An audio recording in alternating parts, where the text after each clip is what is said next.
going on, everyone? Welcome to a brand new Netflix movie review. Today I'm going to be discussing Velvet Buzzsaw. Velvet Buzzsaw is written and directed by Dan Gilroy, the man who brought us Nightcrawler, a film that I am a huge fan of. In that year, it was my favorite film, and it is easily still my favorite Jake Gyllenhaal performance to date. Ever since then, I've wanted to see more of what Dan Gilroy is going to bring to this world of cinema. Roman J. Israelite was fine. It was decent. Denzel gave a great performance, and it looked great, but the film itself had a lot of story issues. Coming off of now, that film, I'm kind of going to Velvet Buzzsaw, expecting it kind of going back to those Nightcrawler realms. Is it gonna go there, though? Say this film is definitely not what I expected it to be, and I don't think it hits the height of what Nightcrawler was. I think Nightcrawler is an almost near masterpiece, personally. I think it is a perfectly balanced film. And Velvet Buzzsaw, for me, at times, can be a little bit of a mixed bag of some sorts. To get more into this for you guys, let me know what your guys' thoughts are on this film. And if you guys are new here, consider hitting that like and subscribe button, where you guys get tons of early movie reviews, geeky content on this channel. Plus, you guys can also check out Sandwich on Films over there for movie news, movie reviews, and even giveaways and advanced screenings. Buzzsaw is about a bunch of artists, and after a series of paintings by an unknown artist are discovered, a supernatural force and acts its revenge on those who have allowed greed to take force. From the trailer to the synopsis to hearing Dan Gilroy to hearing the cast in here, you have Jake Gyllenhaal, Rene Russo, David Diggs from Blind Spotting, and the cast really goes on from there. Again, was pretty excited about it, and even though I still think the film is a little bit of a mixed bag with certain instances, I think a lot of that mixed bag comes from what my expectations were on this film, and I kind of have to deviate them to talk about this film, because the trailer really marketed to me a different type of movie. And I have to say, if you have not watched the trailer for this, do not watch it, because it actually does spoil quite a few of the great moments that were hidden within this film that I wish now I had not seen the trailer for, because it kind of gets predictable. You're like, oh, I saw that in the trailer, I know exactly where that's gonna go. Oh, I know where that death's gonna go. I found myself getting a little bit disappointed by the way how they marketed this film. This film was marketed more as a horror slasher film with paintings trying to kill people, which in the trailer, again, great concept. I love what it was going for. The movie doesn't really get to that till about the 30-40 minute act. I did not expect that. I expected this film to touch more on that horror slasher flick. But in general, Velvet Buzzsaw is actually a satirical look at the art and LA lifestyle. You know, we've seen these kind of satirical moments in films before, but Dan Gilroy obviously takes it in a different limelight. We saw the same thing in Nightcrawler. We see the same thing in Roman J. Israelite. We see what he's doing. He's tackling different social aspects of life and tackling them within a more satirical, darker kind of void and look to it.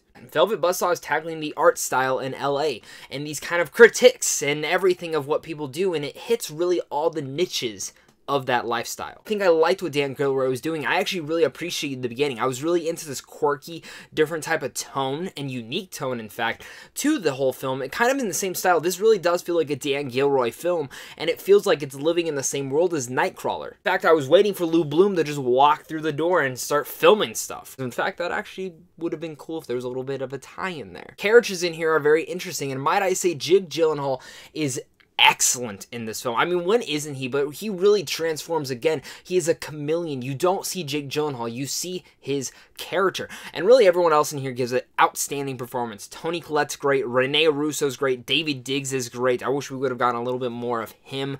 And the whole cast along the side is great. They all serve a purpose for this film. But when we finally get into that horror aspect of what is happening with these paintings, of getting a little bit predictable to that end, and it kind of just turned into a very generic slasher film that is not really going back to those quirky tones. The quirky tones are still there and prevalent throughout the rest of the film, but at the same time, I found myself just going, it's getting predictable. It's still fun. I'm liking it. I'm liking how people are dying in very creative ways, but I knew this was coming from the trailer. And this is more from my disappointment from what the trailer had marketed and how it had marketed to it. It's not the film, personally. I actually really enjoyed the film, even though it is a mixed bag at times, and I expected also something completely different when I hear Dan Gilroy is tackling the horror genre. I didn't expect a straight-up slasher horror film, but but in times this is what the film turns into towards the end. Kills in here are unique. I enjoyed that for the most part. The performances in here are great, and it very much is a unique look into the LA satirical life. I like when Netflix takes on these films. They're different, and I wish I would have been able to see it in theaters. Before I get to my final thoughts, guys, let me know again, what are your guys' thoughts on Velvet Buzzsaw? Were you guys looking forward to this film? Are you excited for it? Let's talk about it down below. This new horror film on Netflix. It's different. It's unique. I appreciate what it is.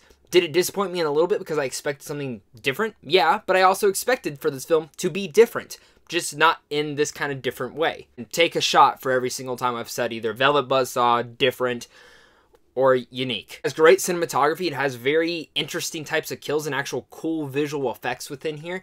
The performances are all great from everyone, but in the end of the day, the film does feel like a mixed bag. It doesn't feel like it gets to the same level as Nightcrawler was on. Even though it carries great performances, I do feel like the story is a little bit of a mix when trying to get to certain things. For this film, for what it is, I really liked it, and again, I'm still looking forward to whatever Dan Gilroy does next. I don't think this just shows him off as being a one-note guy. I think this is 2 for 1 with me, personally. All that said, I'm going to give Velvet Buzzsaw a B.